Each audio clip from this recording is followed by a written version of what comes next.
Hello everyone, welcome to 2026. I'm so excited to kick off this year by introducing my bookworm self. I honestly think the best way to get to know me is by understanding my book preferences and taste. I think it says so much about my thoughts and opinions and personality. So I'm gonna get that started by doing a end of year book tag. So I'm gonna be reviewing books and answering questions about books that I read in 2025. So I actually didn't read as many books in 2025 as I normally do or as I would have expected. It was a pretty crazy year. I was at the beginning of the year in the midst of auditioning for and ultimately making an NFL cheer team, which had us moving out of state. And then obviously that kind of just took over my life and we moved again in the midst of that. So I haven't been doing a ton of reading. I also started the year in a doctoral program. So for the first, 4 or 5 months, I was also getting a PhD. So I didn't have enough time for reading for fun. Hopefully that's something I get to more of this year. So it's a little bit more limited of a reading list to review, but we're gonna do a book tag anyway. So the first question is most disappointing read of the year. This is kind of a spicy book tag. Has a bit kind of harsh questions, but easy for me to answer. My most disappointing read of this year was Emily Wilde's Encyclopedia of Fairies. This sounds like it would be my cup of tea. It is like a cozy fantasy.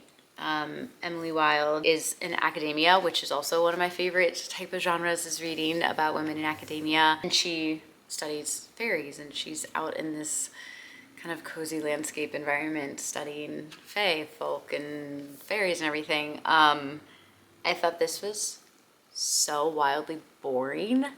I didn't like the pacing of it. I didn't care or like any of the characters in the book. I'm being kind of harsh, but yeah, I felt like I would love this, and I feel like I've only ever heard good things about it, but I was hugely disappointed. I will not be reading any other books in this series. The next question is a book that was overhyped. I might get hate for this one. I love the Fourth Wing series. I was one of those people who was here at the midnight release for Onyx Storm. I was so excited for Onyx Storm, and I think everybody was, but boy, oh boy, was I underwhelmed by this book. I think it had a lot of parts that I really loved, and I thought the whole thing was kind of a love story from Xaden to Violet, but it was really hard for me to get through. I feel like I just flew through the first two, and this one I really struggled to be excited to pick it up and read it.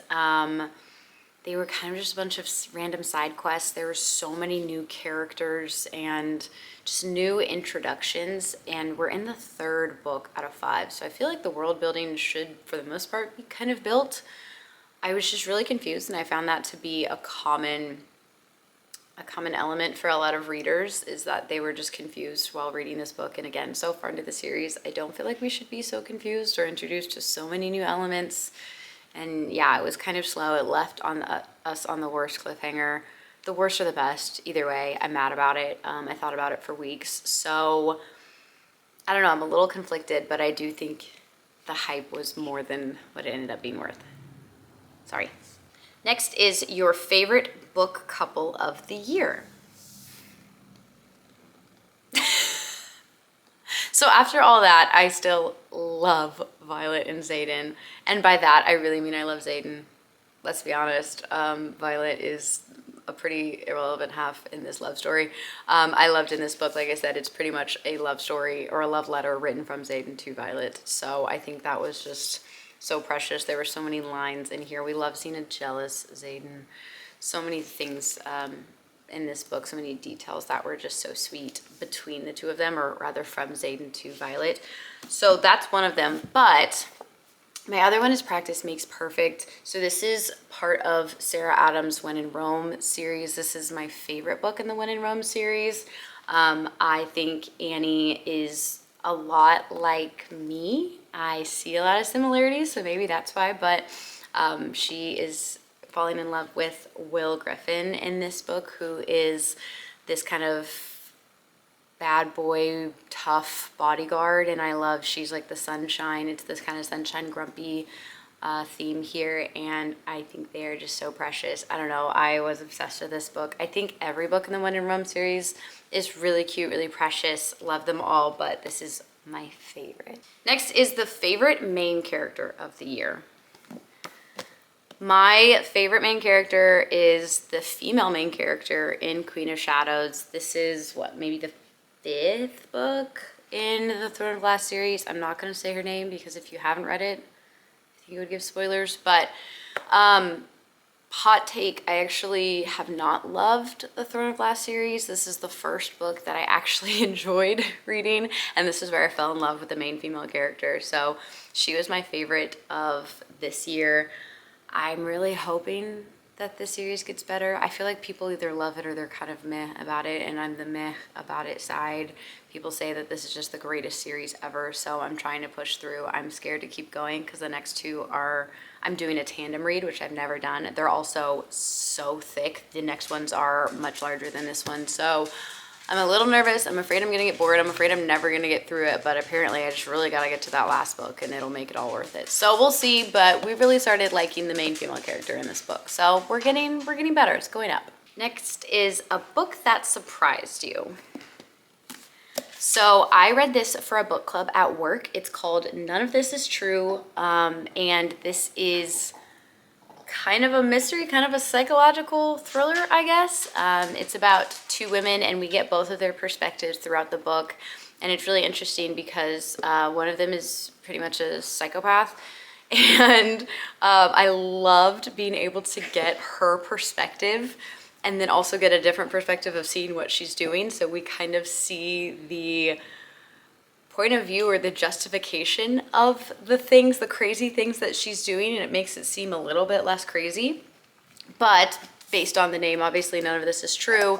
At the end of the book, first and foremost, throughout, you never really know who's telling the truth or what's going on, and at the end it just makes you question it even more, which I thought was so fun. This is great for a book club because of course everybody came to the book club with so many different theories. We actually reached out to the author and got some questions answered, so that was really fun. But I was shocked by this. This is my first time reading any type of genre like this, any book in this genre, so it got me really intrigued to read more. But 10 out of 10, big fan of this one. Next is my new favorite author that I discovered in 2025. I'm gonna say, I don't even know if I can pronounce her name, Melissa K. Roerich, maybe? This is part of the Legacy series. It's Reign of Shadows and Endings. Hi. I really loved this book. It's a fantasy, or it's a romantasy rather. And there are 3 books in the series out right now, and I read all 3 pretty much immediately. I was really hooked into this. I loved her world building. I'm really into romantasy right now, so maybe that's why. But this is one of my favorite romantasy series that I read this year. It is dark. There are some questionable themes, but I thought that made it really interesting for all of the different kind of morally gray characters in the series. We have love triangles, we have this kind of rise from the ashes main female character. So I'd never heard of her. I don't see much about this online, so I was really pleasantly surprised by that. And yeah, I loved all 3 of the books and would continue reading when the next ones come out. Next is most frustrating book you read in 2025. Hands down, easily most frustrating book I have ever read in my life, let alone in 2025. I've heard such great things about Zodiac Academy. I was really excited for this gothic academia, and I was so aggressively disappointed. I hated the 2 main female characters. I hated every single decision they made. I thought they were just acting like stupid girls the whole time. They were shown continuously that these boys were the worst, and then they would do things with them that they shouldn't have done and then be surprised when those boys continued to be the worst. I don't know how people read these for like 37 books or however many is in this series, because this was the most annoying book, the most annoying cast of characters I have ever dealt with. I did finish it, the book at least, just so I could have basically solidarity and validation in knowing that through the end they were the most annoying and just the worst and the worst to deal with, and they were. I'm not continuing the series. I could not put up with this for another page, let alone another dozen or so books. So less annoying for sure. Best adaptation, I don't have an answer for this one because I don't typically watch a ton of new movies, and most of the books that I love I would actually never go watch. So things like Fourth Wing, things like Akatar, probably, any of those types of movies or those stories, anything that has violence in it, I probably would never watch. I cannot watch the violence, I can't watch the fighting, I can't watch the gore. I hate it, and I would never watch it, even though I love the book series. I would probably watch rom-coms, but I don't know. I just don't seek out movies ever, so I actually haven't seen an adaptation recently. Cringiest book you read this year. I don't even have the physical copy because I'm pretty sure it ended up in the trash or given away or something, but it is Twisted Love. I couldn't even finish that book. That was the cringiest. From the storyline to the writing, it was kind of Wattpad to me, and it was cringy is the best way to describe it. I thought that was awful. I thought I would be into that series, and I am aggressively not. Didn't finish the book, won't finish the series, got rid of the book. Out of sight, out of mind. Next is unpopular book you loved. I didn't know if this meant unpopular based on people didn't like it or not that many people were talking about it. I went with that version, and I said A Shadow in the Ember. I don't know how I found this book. I also don't know why I picked it up, but I really, really enjoyed this book. I am struggling with continuing the series. So this is a Flesh and Fire novel. She also has another series with a similar name and a similar theme. It's the Blood and Ash series. And I bought what I thought was the second book of a Flesh and Fire novel called A Kingdom of Flesh and Fire. But that is actually the second book in the series, the Blood and Ash series. So this has been really confusing, and I haven't gotten too far into the series yet, but I really like this one. I thought it was a unique storyline. Again, it's one of the romantic-y types, so I was a big fan. If you haven't read this and you're into romantic-y, this is a very fun one. What were your highest and lowest rated books that you read this year on Goodreads? So, if this means what did I rate them, fun fact, I do not rate books on Goodreads. I find it too much pressure to rate anything on Goodreads or anything at all. I don't know how to rate books, movies, drinks, I don't know. It's too much pressure to me, and I also feel like that kind of makes me stack rank them in my head, and I don't like thinking of books especially like that, so I don't rate books at all. But in terms of what other people rated them, the lowest rated was Zodiac Academy. Thank God. That one was a 3.82. So clearly I'm not alone in this one. And the other lowest rated one was Listen for the Lie. So this one, I don't have the book cover for it because I got it from thrifted books. But Listen for the Lie was another one similar to None of This Is True, where it was kind of a mystery type of book. Also read this for a book club at work, and this one was a lot worse. This one was a little bit cringy.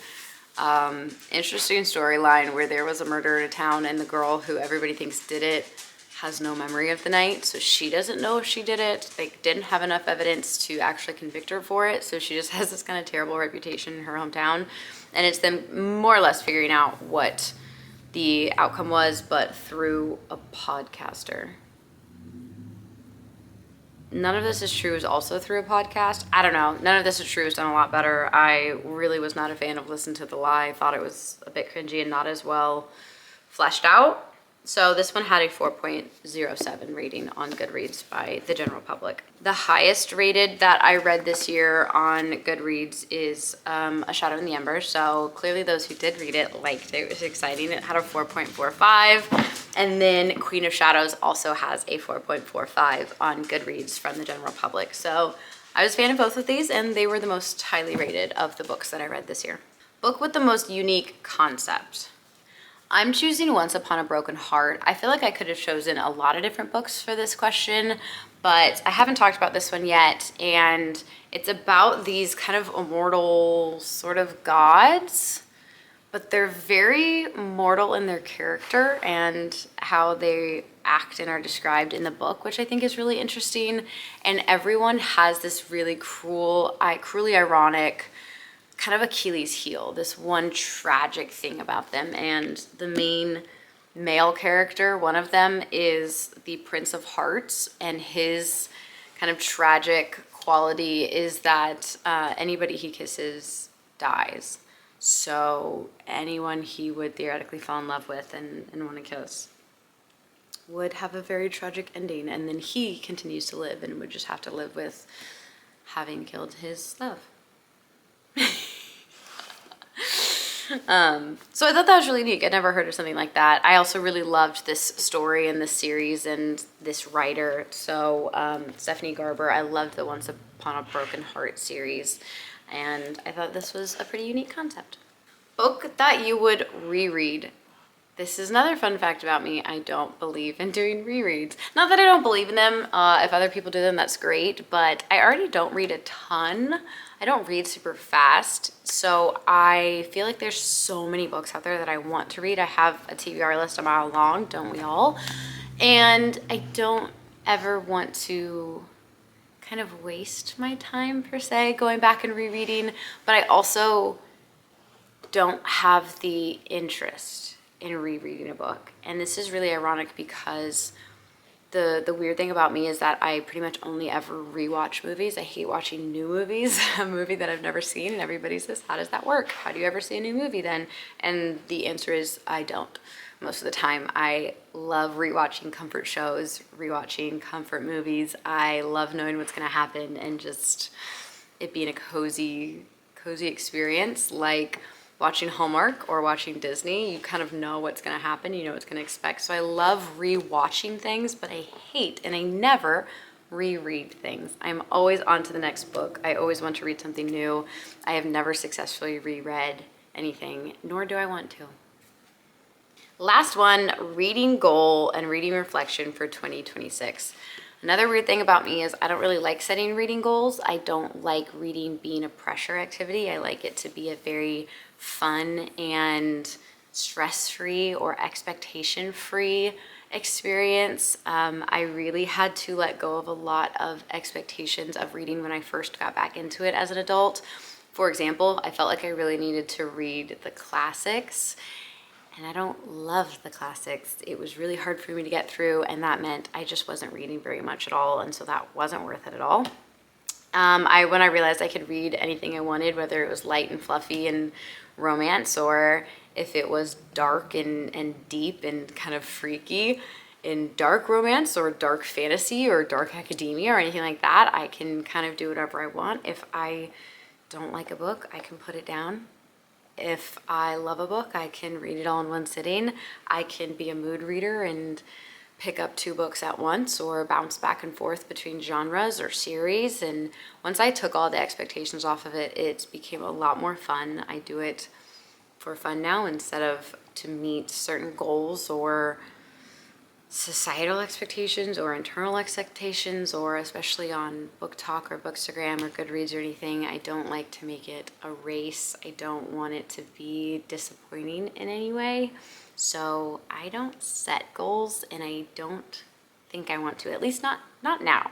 So I don't have goals for 2026 other than to hopefully have more time to read and prioritize reading for fun more often. I'm not in my PhD program anymore, so I'll have more time not reading for school. And I do plan on cheering again, so hopefully I'm able to balance that a little bit better. I'm settled in my house.